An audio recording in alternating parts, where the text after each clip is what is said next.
Y quiero invitarles en esta mañana para que estudiemos Romanos capítulo 12. Permítanme un segundito. Gloria a Dios.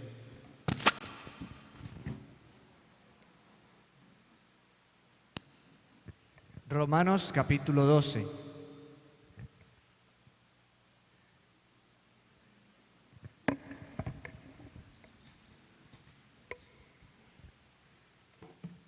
Una vez más, Romanos capítulo 12, versos 9 al verso 16. Vaya conmigo a la palabra. Romanos 12, verso 9 al verso 16. Dice la palabra del Señor: el amor sea sin fingimiento. Aborreced lo malo, seguid lo bueno. Amaos los unos a los otros con amor fraternal. En cuanto a honra, prefiriéndoos los unos a los otros. En lo que requiere diligencia, no perezosos, fervientes en espíritu, sirviendo al Señor. Gozosos en la esperanza, sufridos en la tribulación, constantes en la oración, compartiendo para las necesidades de los santos, practicando la hospitalidad. Bendecid a los que os persiguen, bendecid y no maldigáis. Gozaos con los que se gozan, llorad con los que lloran, unánimes entre vosotros, no altivos, sino asociándoos con los humildes. No seáis sabios en vuestra propia opinión. Este texto o este mensaje lo he titulado en esta mañana, La iglesia que ama. ¿Cómo lo he titulado? La iglesia que ama. Y quiero que hoy estudiemos un poco acerca del amor de la iglesia, porque es un tema esencial para la vida de nosotros como hijos de Dios y como creyentes en Cristo Jesús nuestro Señor. Yo quiero que incline su rostro allí donde estábamos a orar por la palabra. Señor, en el nombre bendito de Cristo Jesús de Nazaret, en esta mañana, danos un corazón limpio, un corazón fresco, una mente fresca y dispuesta, Señor Dios amado, para estudiar tu palabra. En esta mañana, poderoso Rey Celestial, nos disponemos, Señor Dios amado, para ser alimentados por el poder de tu palabra, Señor, por el poder de tu Espíritu Santo, porque tu palabra es viva y es eficaz y es más cortante que espada de dos filos. Por eso, en el nombre bendito de Cristo Jesús nuestro Señor, ayúdanos a entendernos y a mirarnos a través del espejo de tu palabra, en el nombre de Jesús. Amén y amén. Yo no sé si usted, durante la lectura que usted hizo, se dio cuenta que una de las palabras que más se repite aquí es la palabra amor. Empieza diciendo el versículo 9, el amor sea sin fingimiento. El versículo 10, amados los unos a los otros. Por allá en el versículo 13 nos dice compartir, que es un sinónimo del amor. Y también nos dice en el verso 14 que tenemos que bendecir, sinónimo del amor. En el versículo 16, unánimes entre vosotros, que para tener amor tenemos que tener unidad. Nadie ama a alguien a una persona con la cual no está unida. Tengan en cuenta eso. Nosotros no podemos amar a alguien con el cual no estamos unidos. Por eso es muy difícil que a veces las relaciones fructifiquen o prosperen cuando es una relación de dos personas extrañas que apenas están conociendo. Es muy complicado, es bastante complejo. Pero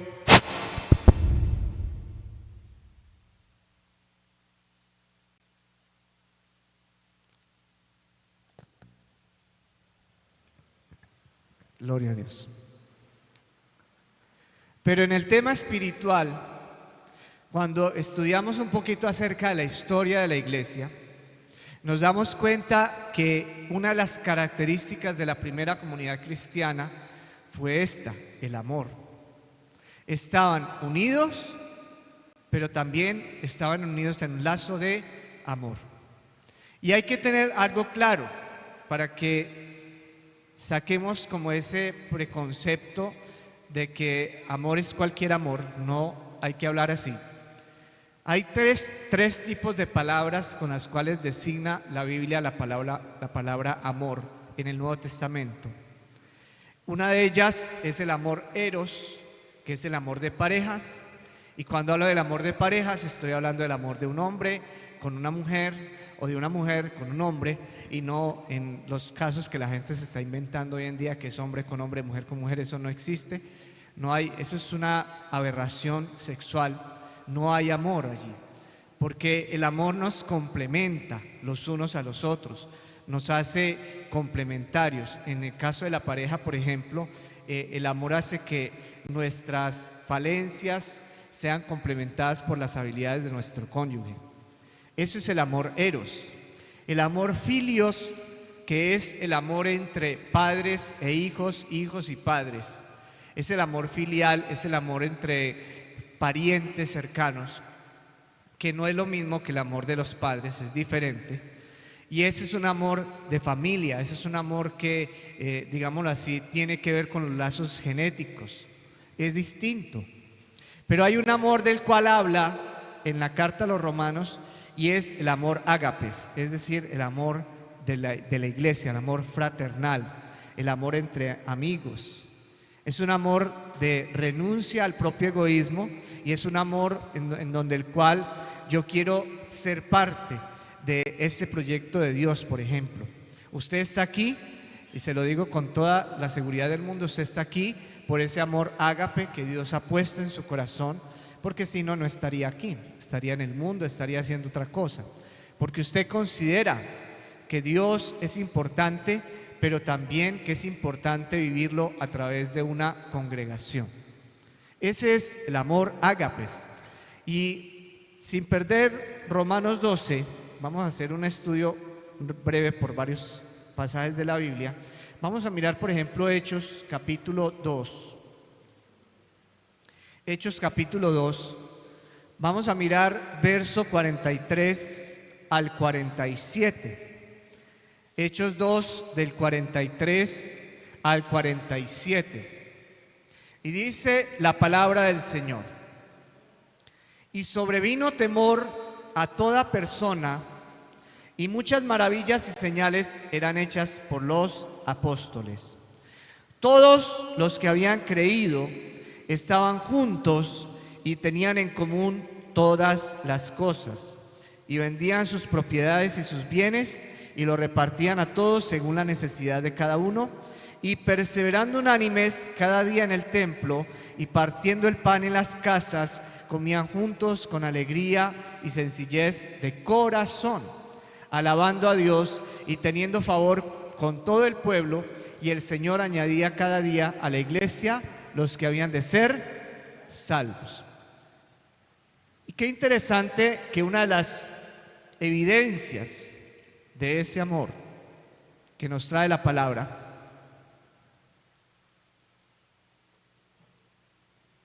es precisamente la unidad. Y me llama mucho la atención aquí algo. Bueno, hoy en día nos queda muy difícil vender nuestras propiedades y repartirla entre todos. Es muy complicado por el tema legal, por el tema de escrituras, por el tema de... ¿Sabían ustedes, por ejemplo, que si uno hace una donación así muy fuerte a nivel de dinero, uno tiene que pagar un impuesto? O sea, se hace muy complicado hoy en día hacer ese tipo de cosas. En esta época era más sencillo, porque no había tanto problema con esto.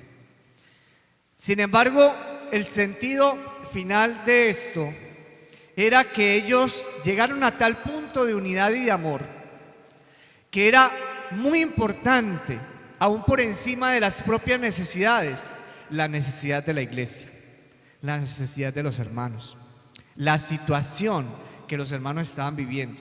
Por eso ellos no se quedaban simplemente con el hecho de que, sí hermano, espero que le vaya muy bien, sino que se esforzaban por ver que el hermano o la hermana realmente estuviera bien. Y yo no sé si ustedes recuerdan la carta del apóstol Santiago, que dice que la religión que no evidencia la fe es algo muerto.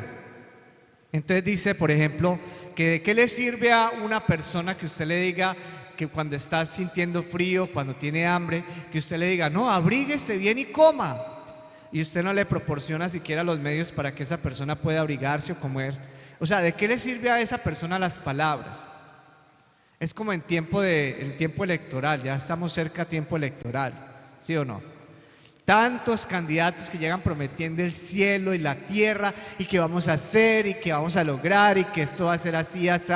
Y cuando están en el poder, como lo que hemos evidenciado en estos últimos gobiernos, ¿qué terminan haciendo? Se quedan las cosas en simples palabras. No hay una real convicción de que ese poder les va a permitir transformar la sociedad. No lo hay. Y lo mismo sucedería con nosotros, digo yo, como creyentes, como hijos de Dios. Si entendiéramos realmente qué significa estar en unidad, nos preocuparíamos muchísimo los unos por los otros. Es más, no dudaríamos en sacar tiempo de estar pendiente de nuestro hermano, de nuestra hermana, que están enfermos, que están padeciendo alguna necesidad, y teniendo los recursos, obviamente, salvo la situación, teniendo los recursos, proveer para esa necesidad del hermano. Porque la Biblia tampoco nos llama a que dejemos sin pan nuestra casa para ayudar la casa de nuestro hermano que no tiene pan. Eso no es bíblico. ¿Quién dijo que usted tenía que dejar de mercar en su casa para entregar el mercado a otra persona? Eso no es bíblico. Hasta ahí no puede llegar la unidad. La unidad llega es cuando nosotros tenemos los medios para apoyar a las demás personas y lo hacemos. Ellos ponían las cosas en común, pero hay algo interesante, el verso 46, había una perseverancia unánime. Ellos se congregaban todos los días en el templo. Yo quiero hacerles una pregunta que va a resultar muy extraña. Si aquí hiciéramos culto todos los días, ¿usted vendría todos los días al servicio? Bueno, eso suena difícil, ¿sí o no? Y tal vez porque algunos estamos trabajando, otros tienen ocupaciones familiares, hogareñas, otros tienen negocios que atender, pues es difícil que nos podamos congregar todos los días.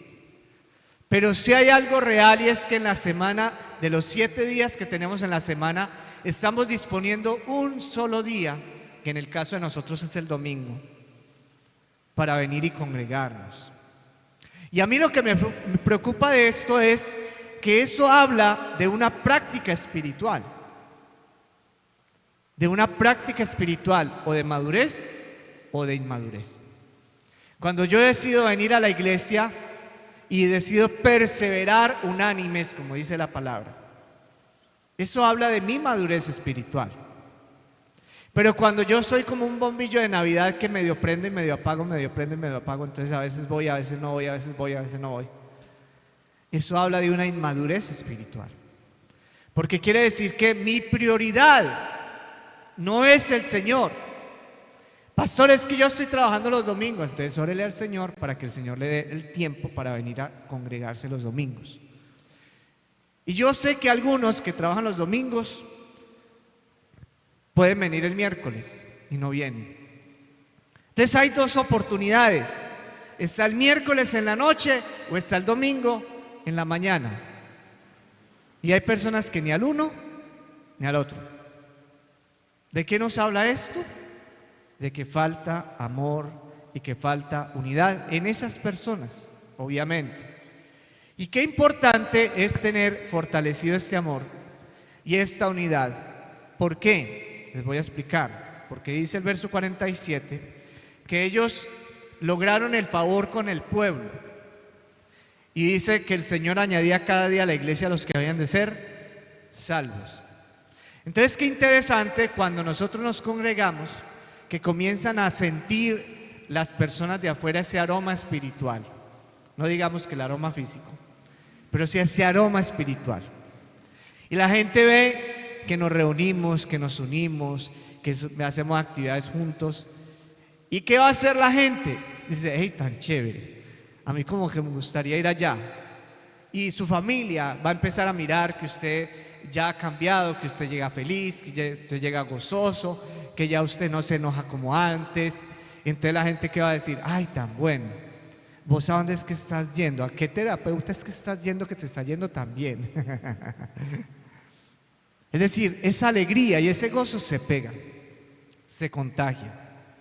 Pero si usted es de los cristianos que viene y se congrega el domingo y llega el lunes con cara de machete, así, y alega, y llega a su casa y pelea hasta con el perro y con el gato, olvídese que eso no está hablando de madurez espiritual, ni de amor, ni de unidad. ¿Y qué va a decir la gente? ¿Esa religión para qué le sirve? Eso no le ha cambiado nada, está peor. Y eso es una cosa que tenemos que tener muy clara en esta mañana, porque Dios quiere una iglesia unida en el amor de Cristo, pero que refleje esa unidad y ese amor de Cristo. Hechos capítulo 4, vaya conmigo a Hechos capítulo 4. El verso 32 al verso 35 nos profundiza más esta idea. Hechos 4 del 32 al 35 dice: y la multitud de los que habían creído eran de un corazón y un alma, y ninguno decía ser suyo propio nada de lo que poseía, sino que tenían todas las cosas en común. Y con gran poder los apóstoles daban testimonio de la resurrección del Señor Jesús, y abundante gracia era sobre todos ellos. Así que no había entre ellos ningún necesitado, porque todos los que poseían heredades o casas las vendían y traían el precio de lo vendido y lo ponían a los pies de los apóstoles, y se repartía a cada uno según su necesidad. El amor de ellos fue tan fuerte que eso desató en ellos un gran poder para predicar el evangelio. Ese amor de ellos fue tan fuerte que les dio esa seguridad de que no iban solos en nombre propio, sino que iban en nombre de una iglesia, en nombre de una congregación de justos. Y yo sé que a veces nos da dificultad hablar del Señor a veces a otras personas, a compañeros, a padres de perdón, yo estoy hablando de mi trabajo, a padres de familia, a directivos, a jefes, a vecinos, a hermanos biológicos inconversos. Yo sé que eso nos cuesta, pero yo les puedo asegurar que si nosotros tenemos tal unidad de amor y tal unidad espiritual, usted no va a ir en el nombre suyo, ni en las fuerzas suyas. Usted va a ir en el nombre del Señor Jesucristo. ¿Cuántos dicen amén a esto? Volvamos a Romanos capítulo 12. Y volvamos y miremos el verso 9.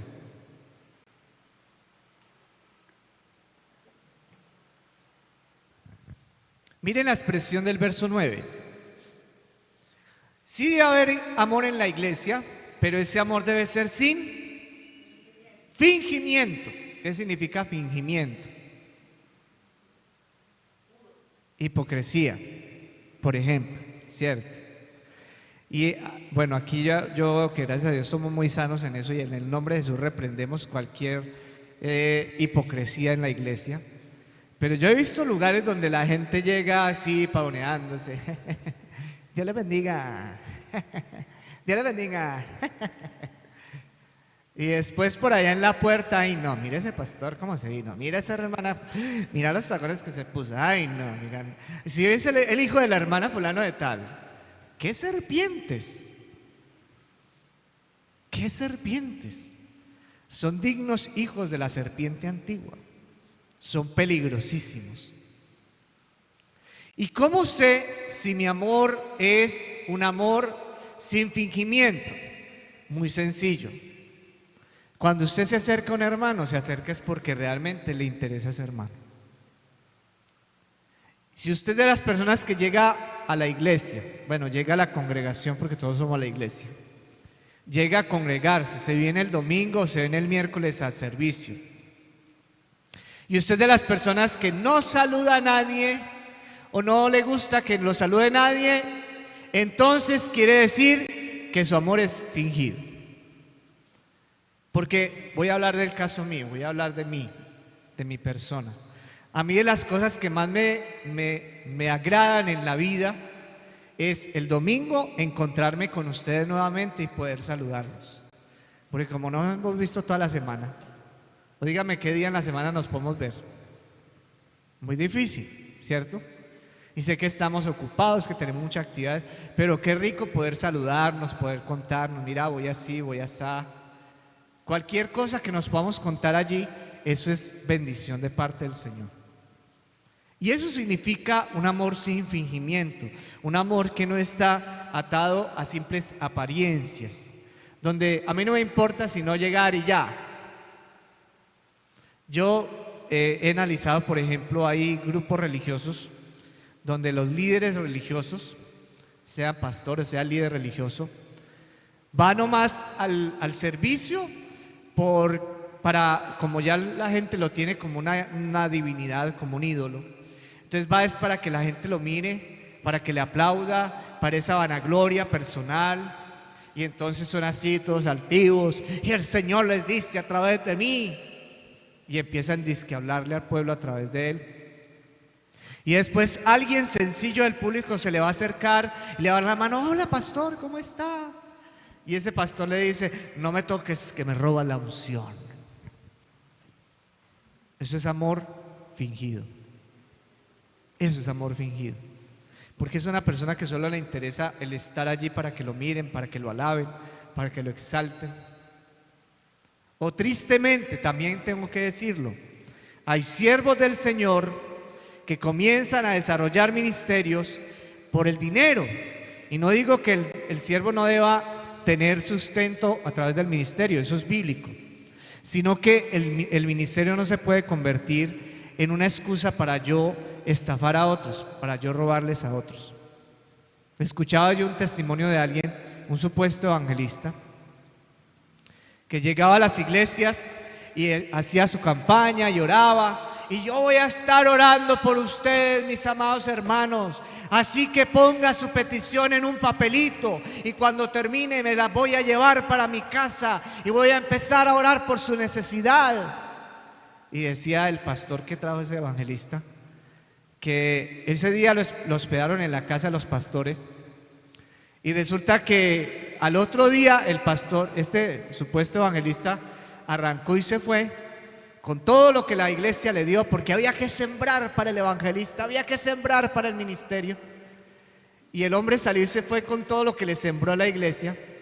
Y después el pastor fue a revisar y debajo de la cama estaban tirados todos los papelitos de las supuestas oraciones que se iba a llevar para orar por la gente. ¿Dónde está el amor fingido de estas personas? Qué tristeza cuando un ministerio se levanta así, o qué tristeza cuando nosotros estamos ante una realidad como esta. El amor sea sin fingimiento. Y eso es algo que dice Romanos 9, dice: aborreced lo malo. El fingimiento es algo abominable a los ojos del Señor. De las cosas que más criticó Jesús en los fariseos fue esa, una actitud hipócrita. No le interesaba a la gente, le interesaban ellos mismos. Cómo se sentían cuando los exaltaban, porque este hombre sí ayunaba, sí llevaba las filactelias, sí llevaba todo lo que tenía que llevar, y mejor dicho, el super santo. Y Jesús les decía: sepulcros blanqueados, llenos de huesos por dentro, llenos de muerte. Que nosotros, Dios nos libre de lo malo, de la hipocresía. Miremos por un momento, sin perder Romanos, segunda de Timoteo, capítulo 3. Segunda de Timoteo, capítulo 3, verso 5. Dice que tendrán apariencia, está hablando el apóstol Pablo. Dice, vamos a mirar del verso 2: porque habrán hombres amadores de sí mismos, Y ahí comienza a dar una lista de cosas. Y mire lo que dice el verso 5, que tendrán apariencia de piedad, pero negarán la eficacia de ella. A estos que evita, a estos evita. Miren, les voy a hacer una advertencia espiritual de parte del Señor. Yo sé que muchos de ustedes tienen conocidos, personas que están en otras congregaciones, líderes, tal vez pastores de otras congregaciones. El día que ese líder o el día que ese pastor llegue a su casa a sabiendas de que usted se congrega acá y que usted está bien acá, y llegue a su casa y le dice: no, hermano, hermana, tranquila, yo aquí vengo a montar un grupo familiar, yo vengo a orar por ustedes, yo sé que usted tiene mucha necesidad de oración, así que yo voy a ir a su casa a orar por ustedes. El día que pase eso, póngale mucho cuidado, porque si usted permite que esa persona vaya a orar por usted, le está abriendo las puertas a Satanás. ¿Por qué? Porque un buen líder de una buena iglesia no hace esas cosas. Si esa persona sabe que usted se está congregando en una iglesia y usted está bien allá, él tiene que respetar eso. ¿Se acuerdan lo que hablábamos hace 8 días de la cobertura espiritual? ¿Se acuerdan? Eso es peligrosísimo. Y he escuchado situaciones en las cuales personas de otras iglesias, sobre todo líderes que se creen con un llamamiento santo de parte del Señor, van buscando casas de otros creyentes para decirles: yo voy a orar a su casa. Y no es que busquen el bien de las personas por las cuales van a orar, sino que buscan sus diezmos y buscan que estas personas se pasen a sus congregaciones. Esos son lobos disfrazados de ovejas. De una vez les estoy advirtiendo para que después no digan: el pastor no nos dijo y nosotros creímos que esa persona era de Dios. Mucho cuidado, no le abra sus puertas al enemigo. Eso es aborrecer lo malo. Tenemos que seguir lo bueno, lo que el Señor nos ha puesto en nuestra vida, como dice el verso 9 de Romanos 12. Dice también: amaos los unos a los otros. Y dice también en el versículo 10 de Romanos 12: con amor fraternal, lo que decíamos ahorita, un amor ágape, en cuanto a honra, prefiriéndoos los unos a los otros. Yo diría que tenemos que ser los unos para los otros tan importantes, que nos debemos honrar los unos a los otros. Y cuando habla de honra, por ejemplo, en hebreo sería peso o en griego sería poner precio. Es tan importante, mi hermano, mi hermana de la iglesia, que yo cada vez que puedo le saludo, cada vez que puedo le apoyo, cada vez que puedo le ayudo, cada vez que puedo oro por él, cada vez que puedo le pregunto: ¿cómo va? ¿Cómo va? Dígale al hermano que está a su lado, dígale: ¿cómo va? Dígale: ¿cómo va?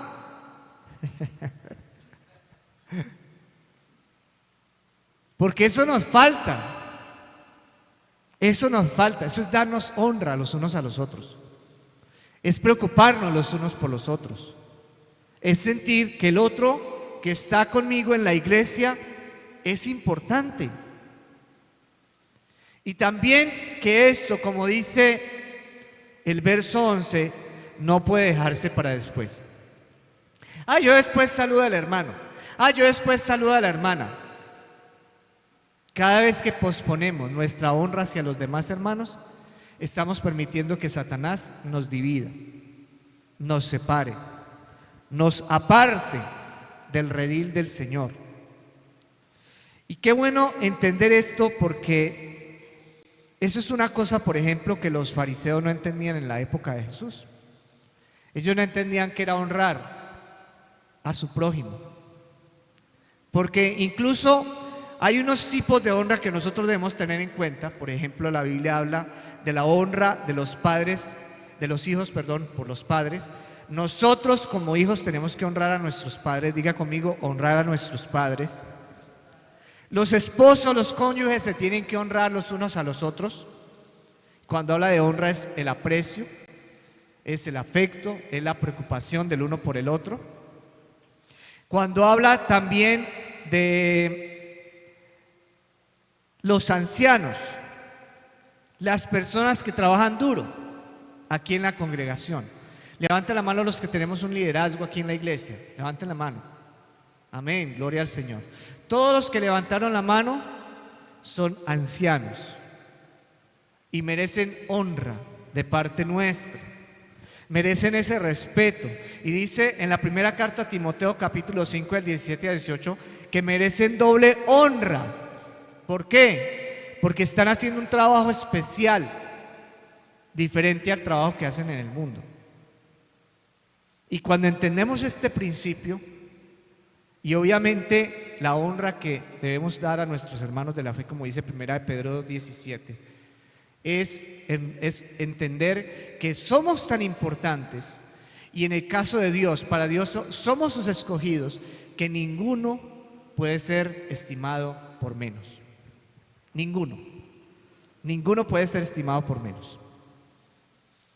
Por eso dice la palabra, amor fraternal.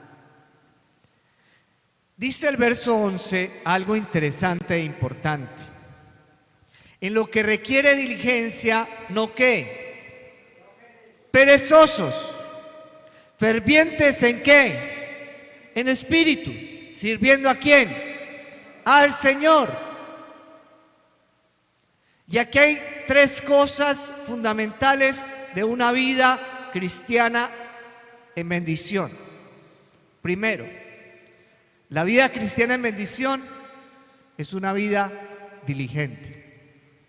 Aquí tenemos que aplicar el viejo refrán que dice, no dejes para mañana lo que puedas hacer hoy. El perezoso diría, no dejes para mañana lo que puedas hacer pasado mañana. Eso dice el perezoso. Pero si hay algo que aborrece el Señor, es un corazón perezoso. Porque la ruina y la pobreza vienen detrás de la pereza. Acuérdense de esta frase.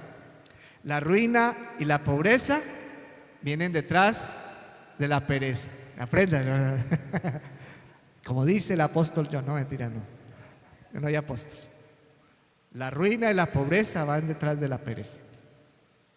Porque tristemente esa es la realidad que nosotros vemos. Yo tengo espejos familiares y de conocidos, de personas que toda la vida se dedicaron a ser mantenidos. Toda la vida. No trabajaron, si trabajaban se salían, esperaban a que todos se los dieran. Y hoy en día están pasando dificultades ya en su vejez, porque no alcanzaron una pensión, porque no hay quien les corra, porque como todo el tiempo han sido sostenidos, ya nadie quiere correrles. Qué tristeza. A veces ni sus propios hijos les corren. Qué tristeza esto. Y una vida cristiana diligente es la vida que no solamente se esfuerza en lo espiritual por hacer las cosas que Dios le manda sin pereza, orar sin pereza, y congregarse sin pereza, ayunar sin pereza, ofrendar y diezmar sin pereza, todo sin pereza. ¿Para qué? Para que podamos recibir prosperidad de parte de nuestro Dios. Eso es una gracia de Dios especial, pero que nos tiene que motivar a nosotros, como dice el segundo aspecto del verso 10, del verso 11, fervientes ¿en qué? En espíritu. ¿Qué significa ferviente? ¿Alguien sabe qué es esa palabra? ¿Cómo qué? Activo. Viene la palabra fervor, fervoroso. Alguien que está tan apasionado con Dios que no quiere dejar de orar, que no quiere dejar de congregarse, que no quiere dejar de buscar de Dios. Alguien que está tan apasionado por Dios que todos los días lee la Biblia para encontrar algo nuevo. Eso es fervorosos en espíritu. Y también nos dice, sirviendo ¿a quién?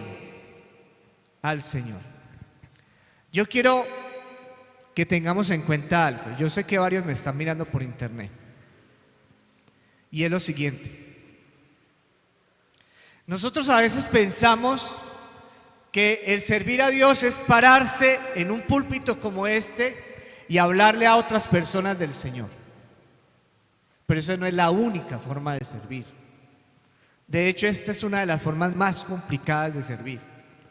Porque el traer un mensaje diferente y nuevo cada día es una tarea, es un reto. Y más si uno está buscando de Dios, porque tiene que ser dirigido por el Espíritu Santo de Dios. O sea, yo no me puedo parar acá a improvisar y a decirle, muchachos, vamos a ver qué nos dice la Biblia. A ver, donde caiga la Biblia, ahí dice, y traeré sobre ti ruina. Jehová reprenda. No. Yo no puedo llegar a hacer eso. Yo tengo que prepararme. Yo tengo que contextualizar la palabra. Yo tengo que traer la palabra que Dios me dice que traiga. Y hay otras formas. Aquí hay muchos ministerios. Aquí está el Ministerio de Logística y Mantenimiento, que se encarga de mantener el lugar bien bonito, bien organizado. Está el equipo el equipo de maestras, que se da la tarea de enseñar a los niños. El Ministerio de Jóvenes, que está la hermana Arelis ahí trabajando. Hay un equipo financiero, que es el apoyo financiero de la iglesia, que son los que ayudan y colaboran con algunas actividades para recoger fondos. Está el equipo de oración, que es un equipo grande. Está el equipo ¿cuál me falta? El equipo de misiones, que son los hermanos encargados de llevar los grupos familiares en las casas. Miren, hay muchas cosas que hacer. Y una de ellas sencilla, que usted me dice, pastor, bueno, yo quiero como apoyar algo. Listo, una de las cosas que usted puede hacer es, busque un grupo familiar cerquita a su casa y empiece a reunirse con los hermanos. ¿Para qué? Para que entre todos comiencen a llevar personas nuevas a Cristo. Eso es un servicio muy sencillo. Porque a veces la gente le dice a usted, te voy a invitar a la iglesia, y la respuesta más sencilla que le dan es, sí, algún día voy, y no vienen. Porque piensan que iglesia es sinónimo de que me van a lavar el cerebro y me van a hacer cambiar mi estilo de vida, y a mí me gusta beber y a mí me gusta farrear. La obra la tiene que hacer Cristo. Pero si usted le dice, no, yo sé que estás en un problema, tenés una dificultad muy grave, sabes que te invito a un grupo de oración para que oremos por ti. La gente va a decir, ay, sí, qué bueno, sí, eso sí me gusta, yo voy a ir. ¿Dónde es que queda? Y dele la dirección de una de las casas y verá que la gente va a empezar a buscar de Dios. Al principio van a seguir en el mundo, con un pie en el mundo y con un pie ahí en el grupito, pero eso es lo normal. Pero usted va a estar sirviendo a Dios así, acompañando a esa persona. ¿Qué otras tareas hay? Hay que barrer, hay que trapear, hay que lavar el baño en el salón de los niños, hay que lavar los baños principales, hay que hacerle aseo general al templo, hay que hacer mantenimiento, reparaciones, hay que hacer muchas cosas. Pero yo voy a hacer como dice Jesús. Tenemos que orar para que Dios mande obreros a su mies. El día que nosotros entendamos estos principios que Dios nos está dando a través de su palabra, ese día vamos a empezar a entender qué significa ser iglesia, qué significa ser unidos, qué significa amarnos unánimes, como dice la palabra. Y el día que nosotros entendamos nuestro papel dentro de la congregación, vamos a entender que Dios nos quiere usar. Y hay otra forma de servicio que de pronto puede resultar muy sencilla y a la vez muy importante, y es la canasta de amor. ¿Cuántos han visto la canasta de amor en la entrada? Amén. ¿A cuántos les llega la información en el WhatsApp de que mañana vamos a traer esto, esto y esto? ¿A cuántos? Amén. ¿Cuántos lo leemos? Amén. No me levante la mano. Pero ¿cuántos traemos provisión para esa canasta de amor? Porque la idea es, o el sistema que estamos manejando es, estamos recogiendo mercado todo el mes Y un buen mercado que tenga de todo, que tenga productos de higiene, que tenga granos, que tenga verduras, que tenga carnes. ¿Para qué? Para que al final del mes, de acuerdo a un listado que hay de miembros y de personas que asisten a la iglesia, se les entregue esa bendición, ese mercado. ¿Y cuántos han sido beneficiados por ese mercado? Amén. Esa es una bendición muy grande. ¿Pero de dónde viene? De la generosidad de cada uno de los hermanos de la iglesia. Por eso dice el verso 13, compartiendo para las necesidades de ¿quiénes? De los santos. ¿Usted puede regalar mercados afuera? Sí, usted lo puede hacer. Pero la Biblia también dice que nosotros no podemos ser como los incrédulos, que somos luz en la calle y oscuridad en la casa. Es decir, somos muy buenos para correrle a la gente de la calle, a la gente que está por fuera, pero para las necesidades de la iglesia o para las necesidades de los hermanos, no, ahí sí como que no tengo dinero, o no, se me olvidó. Entonces, esto es muy importante porque nos habla también de ser iglesia. Y ser iglesia es, como dice el verso 12, gozosos en la esperanza, es decir, tenemos una misma esperanza, pero también juntos sufrimos tribulación. ¿Cuántos de nosotros estamos pasando dificultades? Algún tipo de dificultad. Y eso nos tiene que llevar a unirnos aún más. Y una de las claves, diría yo, el verso 12 está ahí escrito: constantes en la oración. Hermano, hermana, si usted realmente tiene una necesidad tan grande, lo espero aquí el miércoles a las 6:30 de la tarde o el domingo a las 9:30 de la mañana.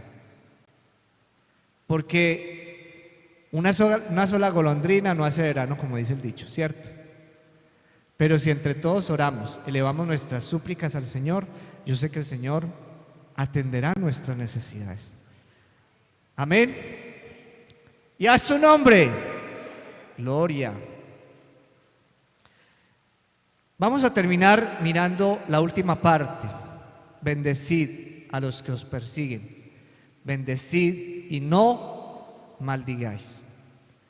Yo sé que a veces hay gente que nos vuela el genio afuera, pero parte del reto que tenemos todos, y digo todos porque yo también tengo temperamento fuerte, es que realmente representemos esa unidad de Cristo aún afuera, cuando la gente no sabe que somos de acá. ¿Por qué? Porque cuando la gente no sabe que uno es de acá, pues es muy fácil que a uno se le salga un madrazo, por ejemplo, y no pase nada. Aparentemente no pasa nada. Pero resulta que cuando la gente se da cuenta que uno es cristiano, ¿quién queda en deshonra? Ustedes que va a la iglesia, pues. Yo he visto cristianos, por ejemplo, que, no, esto mejor dicho, una belleza, se paran allá, oran, Señor, aleluya, gloria a Dios, bendición. Y llegan a la casa y mejor dicho son, pero unas cosas terribles, terribles. Es como llegaron a la casa y les dieran ají picante en la boca y empezaron, parecen perros rabiosos, por todo pelean. Me cayó una cucaracha ahí al lado. ¡Qué tristeza! ¿Cuándo esperamos nosotros que nuestra familia Inconversa llegue a Cristo con semejante testimonio? ¿Cuándo? Si nos ven rabiosos, mal hablados, injuriosos, gente cristiana es que diciendo, ay, es que esa señora es una prostituta, es que ese señor es un perro. Ay, Dios mío bendito, ¿quién te nombró juez de la humanidad, por Dios? Eso es un rasgo de los hijos del diablo, hablar mal. Nosotros como hijos de Dios tenemos que guardarnos de eso, porque el Señor nos llama a bendecir y a no maldecir. Y bendecir significa decir bien. Y aún a veces yo sé que eso es duro porque el vecino que pone bulla a todo taco y no me deja dormir, eso es muy duro. Yo lo he vivido. Bueno, anoche tuvimos una rumba por ahí cerquita y más o menos ahí nos despertaba. Eso es duro. Pero eso no significa que nosotros tengamos que hacer lo mismo que hace la gente del mundo. Hacer la misma cosa. Hablar mal. En la iglesia Dios nos llama a unas cosas muy importantes, verso 15, a gozarnos con los que se gozan, a llorar con los que lloran, a estar unánimes, dice el verso 16, unánimes. Quiero que vaya conmigo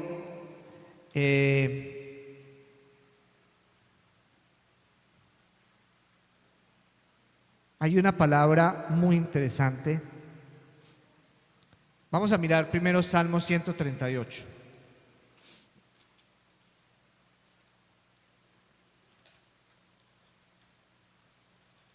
Salmo 138, verso 6.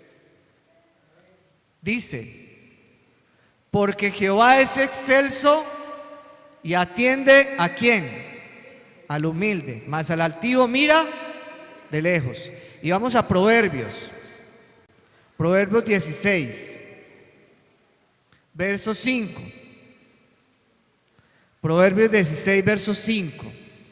Dice: abominaciones a Jehová todo altivo de corazón, ciertamente no quedará impune. No quedará impune. ¿Y por qué estamos diciendo eso? Porque el verso 16 nos hace una advertencia muy grande. Miren, si nosotros somos una iglesia que estamos unidos, y somos unidos espiritualmente hablando porque somos hijos de un solo Padre, y nos corre por nuestras venas la sangre de Cristo, el ADN de Cristo, quiere decir que entonces nosotros no tenemos por qué pensarnos superiores a otras personas. Yo he visto cristianos que llevan años en el evangelio y, mejor dicho, se encuentran con un pastor y ya quieren darles cátedra al pastor como si ellos la supieran todas. Perdónenme que lo voy a decir, no es que el pastor no pueda recibir alguna enseñanza, claro, nosotros podemos recibir enseñanza.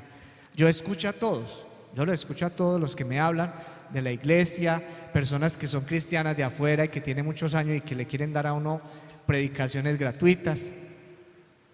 Pero hay que tener algo, y es que a veces decimos las cosas con algo que se llama, dice la Biblia, verso 16, altivez. Diga conmigo, altivez.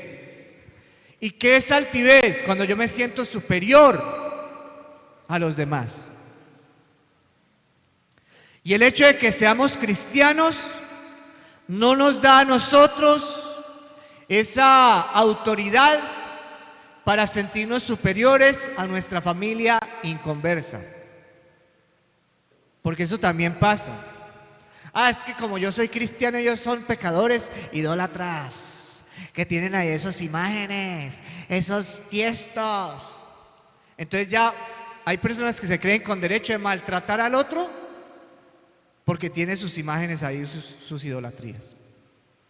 Y eso se llama altivez. No que nosotros no podamos exhortar a alguien. Si ya el Señor nos abrió la puerta de su corazón, si ya el Señor permitió que esa persona fuera lavada por el poder de la palabra del Señor, y ese corazón necesita guianza, ahí podemos decirle a esta persona: hermano, hermana, vea, eso que tú estás haciendo, mire lo que dice la Biblia acerca de las imágenes, mire lo que dice la Biblia acerca de los ídolos, y usted le enseña, y usted mismo le enseña. Pero eso cuando usted llega imponiendo: ¿qué es esto? Esta es una casa de demonios, esto es muy horrible, aquí no se puede venir. Eso habla de una altivez. ¿Sabe por qué muchas iglesias se están quedando sin personas nuevas? Porque desafortunadamente no, esa es la realidad del mundo. ¿Cómo son las personas que están en el mundo?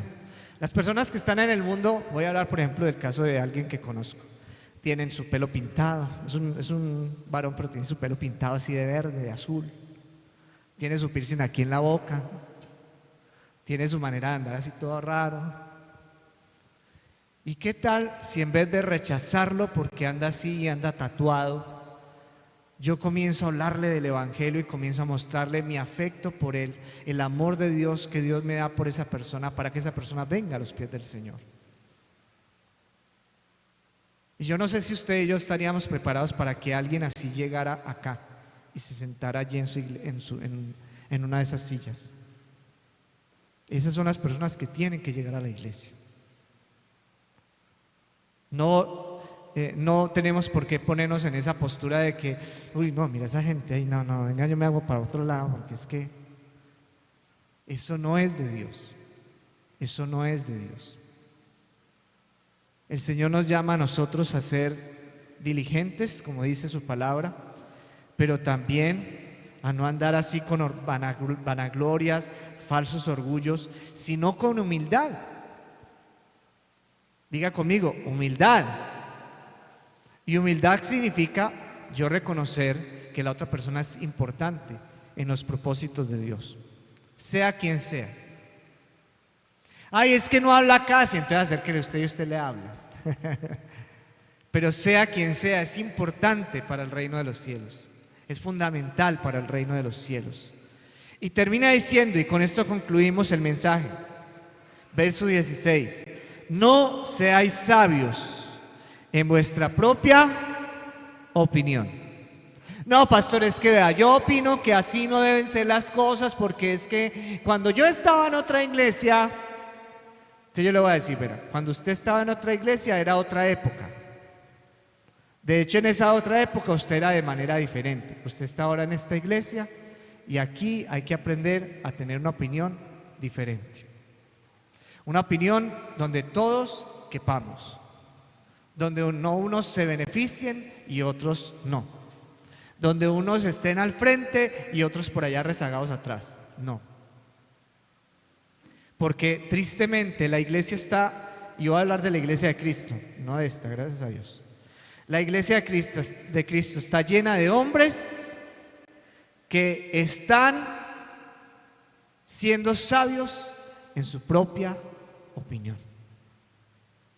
Entonces llega uno y les dice, bueno, hermanos, vamos a estudiar la palabra, hay instituto bíblico. No, eso no es de Dios. Es que la Biblia dice que la mucha letra mata al espíritu. Eso es ser sabio en su propia opinión, porque eso es un texto sacado de contexto.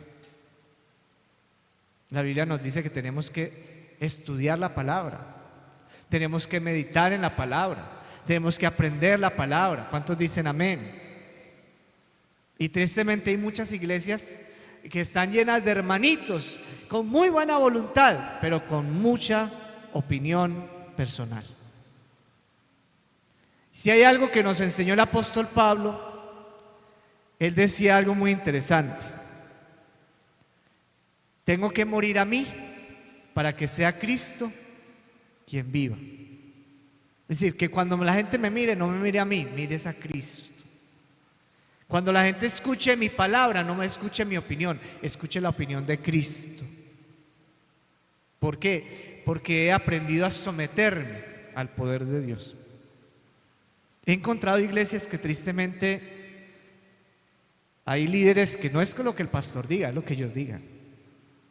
Hay líderes que llegan diciendo, no, eso no se va a hacer así. Ah, es que el pastor dijo, no, ¿cuál pastor? Eso se va a hacer así, así, así. Eso se llama rebeldía.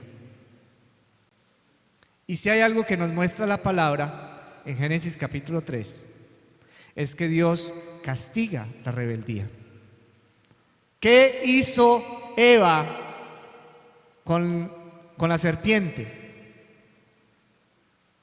Fue sabia en su propia opinión. La serpiente le dijo, ¿cómo así que Dios le dijo que no podían comer de ningún árbol? ¡Ja, qué belleza! Y ya después de hablar con semejante culebra, le da por comerse el fruto. Sabia en su propia opinión. uy, qué bueno, voy a ser como Dios, uy, qué maravilla. Y luego cogían, papito, papi, le tengo una sorpresa. Y llegaban y se dejan ahí los encantos de la mujer. Ay, qué maravilla. Y cuando llega Dios, llegaron los problemas para ellos. ¿Sí o no? Porque en su propia opinión, no, esto no pasa nada. Nos comemos un pedacito. Chiquitico. Y ese solo pedacito dañó todo el proyecto del paraíso. Lo dañó en la humanidad. Sabios en su propia opinión. Quiero leerles algo. Dice: el sabio en su propia opinión es terco para aceptar. Se cree que todo lo sabe, llevando de su parecer para dar respuestas a sus ideas que en ocasiones no tienen sentido. Vamos a mirar finalmente Isaías 47.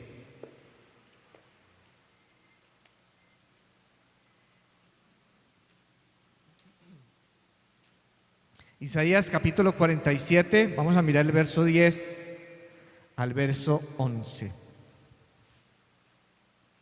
Dice la palabra del Señor: porque te confiaste en tu maldad diciendo, nadie me ve, tu sabiduría y tu misma ciencia te engañaron, y dijiste en tu corazón, yo y nadie más. Vendrá pues sobre ti mal, cuyo nacimiento no sabrás, caerá sobre ti quebrantamiento, el cual no podrás remediar, y destrucción que no sepas vendrá de repente sobre ti. Mis amados, una iglesia que vive en el amor del Señor es una iglesia que vive unánime en ese mover del Espíritu de Dios. Pero también es una iglesia que no se mueve, sabia en su propia opinión. Es una iglesia que se preocupa los unos por los otros. Es una iglesia que se preocupa por el bien, por bendecir, por dar testimonio. No por andar, ¿cómo se dice? Fanfarroneándose de que sí, yo soy cristiano y soy de tal iglesia. No, una iglesia que vive la fe que predica. Vamos a inclinar nuestro rostro allí donde estamos. Poderoso Padre de los cielos, agradecemos, Señor, el hecho de que nos hayas hablado acerca del amor de iglesia, Padre de la gloria. Señor, yo sé en el nombre bendito de Cristo Jesús que hay muchas cosas que aún tenemos que mejorar, porque no somos perfectos, no estamos terminados, y que una de ellas es fortalecer mucho más la unidad que tenemos como hijos tuyos. Y no solamente fortalecer esa unidad, de preocuparnos los unos por los otros, de conocer a mi hermano, de saber cuál es su nombre, cuál es su situación, dónde está viviendo, Padre, sino también, amado Rey Celestial, de ese propósito tuyo, Señor, que tienes de que nosotros seamos de bendición, no de maldición. Que nosotros seamos instrumentos tuyos para todo buen propósito, Padre. Que nosotros estemos siempre, Dios de la gloria, bajo la cobertura espiritual tuya, Señor. Dejando de lado todo orgullo, todo vanagloria, Señor. Con humildad y sencillez de corazón. Señor, gracias por ese amor que nos mostró tu iglesia cuando empezó a ser iglesia, Señor. Y hoy oramos en el nombre de Jesús para que traigas sobre nuestra congregación tal amor y tal unidad, que esto sea tan atractivo que muchas personas quieran hacer parte de este grupo, de este proyecto tuyo en Cristo Jesús, Señor y Dios nuestro. Amén y amén.